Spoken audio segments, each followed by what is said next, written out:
শহরের বনেদি ক্লাব হিসেবে পরিচিত রামঠাকুর সংঘ এবছর রামঠাকুর সংঘের পুজো ৫৪তম বছরে পা রাখতে চলেছে।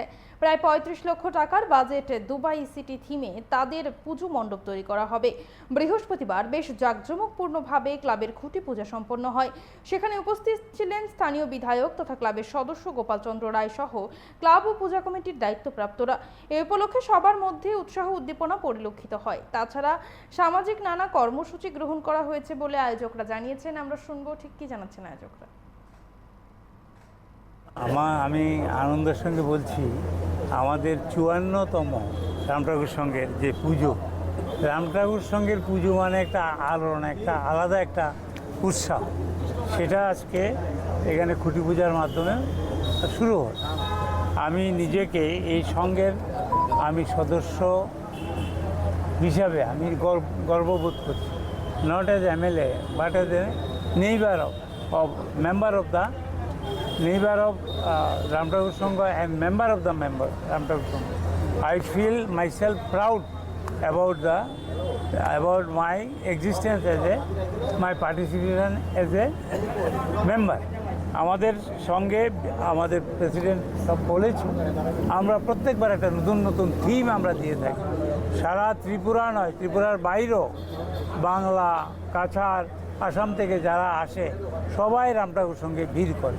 আমরা নতুনভাবে ত্রিপুরাবাসীকে আমরা একটা কিছু নতুন রামঠাকুর সঙ্গের পক্ষ থেকে নতুন দুর্গাপুজোর নতুন থিম আমরা প্রেজেন্টেশন করি। আজকে রামঠাকুর সংঘের উদ্যোগে ৫৪তম শারদীয় দুর্গোৎসবের খুঁটি পূজা অনুষ্ঠিত হতে চলছে আমাদের এই ক্লাব প্রাঙ্গণে। আমাদের আজকে এই ক্লাবে আমাদের সম্মানিত এই ক্লাবের সকল অভিভাবকবৃন্দ এবং এলাকার বিধায়ক সহ ক্লাবের সমস্ত সদস্যদের উপস্থিতির মধ্য দিয়ে আজকে এই শারদীয়ার উপলক্ষে খুঁটি পূজা হচ্ছে।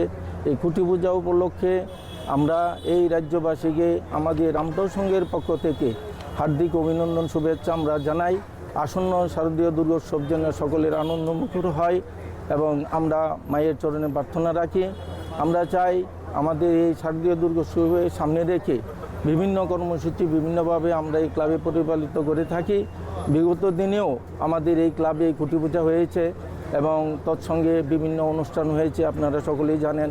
এই ক্লাব একটা বন্দি ক্লাব। এই ক্লাবের শুধু আমরা দুর্গাপূজা নিয়ে আমরা থাকি না, আমরা এখানে আমাদের রক্তদান শিবির এবং বস্ত্রদান এবং বিভিন্ন চক্ষু শিবির, স্বাস্থ্য শিবির এগুলি আমরা করে থাকি এবং খেলাধুলাতেও আমাদের ক্লাব বিভিন্ন অংশগ্রহণ করে।